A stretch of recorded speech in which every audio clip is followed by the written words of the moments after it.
Okay, so no hands went up. Kevin, this presentation is going a little bit off track. Okay, so I just beg you to join the movement. Okay, so we saw currency shift as the first major theme. It's, you can either choose to watch him or choose to watch me, because I have the controller. The second theme is really about rethinking search and the evolution of search. And once again, the idea that Google is now getting in more of that real time, we'll talk about that in a moment. But search, in healthcare has been around for a long time. Sorry for the offensive image in the middle, but it was the least offensive one we could find in our search. But essentially, people talk. They used to go to libraries. They used to talk to their neighbors. They used to talk to the medicine man. It's a behavior that's been enabled by the internet. It wasn't created by the internet.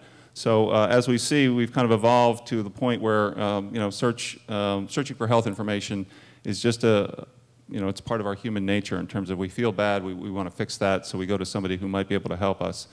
We fundamentally believe that search has changed the searcher. So our expectations, 25 years ago, we go to the library, somebody's taken the book out, I guess I'll wait a couple weeks and get it when it comes back in. Now, if we don't get it in 5 nanoseconds from Google, all the archived information of the last 10,000 years at our fingertips, we're a little disappointed. So our expectations have gone really quite up, and I think Kevin and I would like to talk just a few minutes about not only the future of search, but really what's happening right now.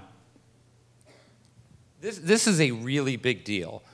This is Google indexing our categories for us.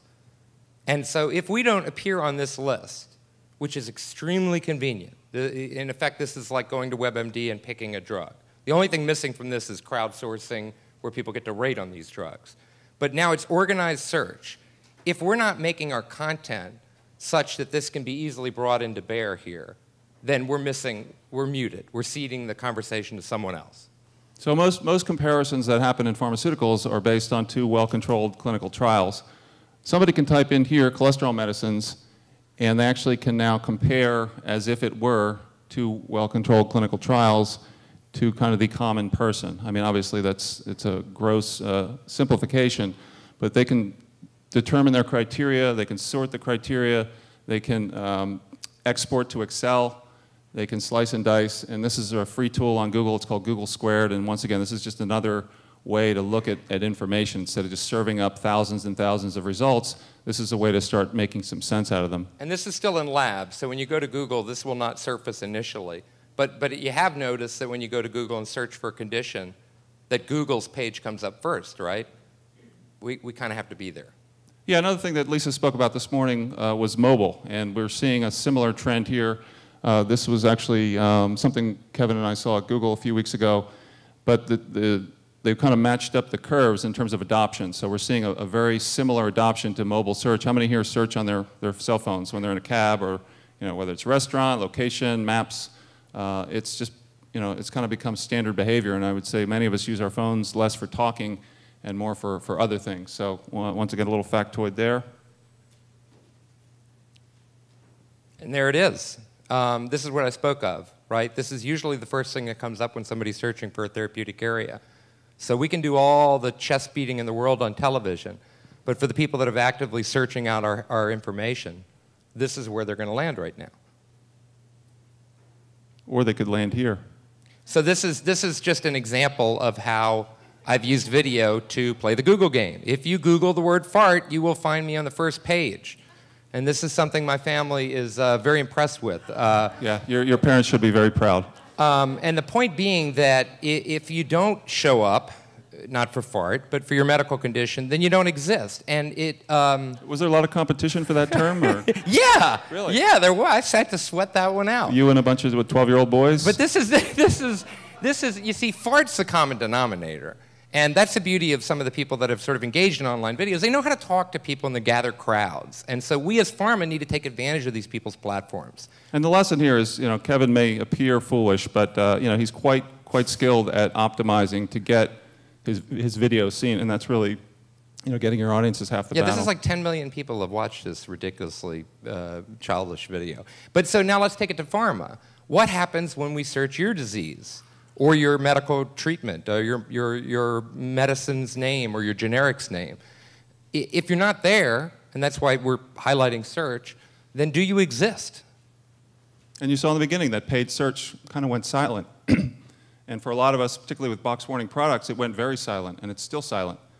But when you have things like video results that you can actually have a capsule that includes both the benefits and the risk information, I think we're back in the game. Particularly with video results, text results, PDFs, graphics and things like that, it becomes a much richer experience as well. And so just a little quick tip. Google's not going to go to your website and pull your video and put it up on that page. It's got to be on YouTube. So don't be afraid of YouTube.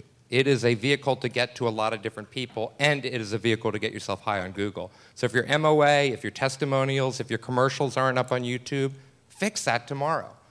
You've got plenty of room for fair balance. You can make sure the content's modularized such that it's fair balance, and the FDA will not write you a letter if you do it right. Okay, one of my favorite things to do besides listen to Kevin is read Wired magazine. And Clive Thompson writes regularly and has had some great articles in the last few months on search. So, excuse me, my voice is starting to go. Are you going to cry? No. Are you getting verklempt? I am. Do you want to cover this one? But basically, we're starting to see a fragmentation and a splintering of search engines. So you may use Google to find information. You may use Bing to make decisions. You may use Wolfram Alpha to do calculations. You may start to use Facebook for friends and family recommendations. But these are actually more about immediacy. So Google's about relevancy. Many of you who do Google work know that, and you get penalized to be irrelevant. So somebody types in branded name, you deliver unbranded paid search result, you pay in money or you pay in not being clicked on. But there's a whole new genre of immediate type search engines like Twitter that are basically, it's less about relevance, it's more about scooping and the immediacy like you're seeing over here over our shoulders. And searching on the social graph, that's another thing. I mean, Facebook is a walled garden, and basically the first quote is from Mark Zuckerberg, the young CEO of Facebook, and they've smartly not allowed Google to index their site. So Facebook really owns that data. So depending, once again, on how you want to buy a digital camera, do you want to go to Google, do you want to square and compare the 5 models you're looking at, or do you want to put a Facebook post up that says, hey, I want to spend $500 on a digital camera, what should I buy? Anything you wanted to add? No, I mean, I think that we have to think about these networks as just another way to be available when people are looking. We put so much attention into trying to hold on to patients. We put so much attention to mass advertising to try to wake up patients. But meanwhile, every single day we've got patients knocking at the door of Google or our website. And are we feeding them? Or are we putting all of our effort into that 2% of our patients that might opt into the $400,000 persistency program? Okay, third theme and last, we're trying to wrap this up in the next 5 minutes, is The Wisdom of Crowds, which that book was mentioned earlier today. It's certainly become a chestnut, just like the Clue Train Manifesto that people at conferences like to trot out. Kevin and I think we have a slightly different spin on it, but you could be the judge of that.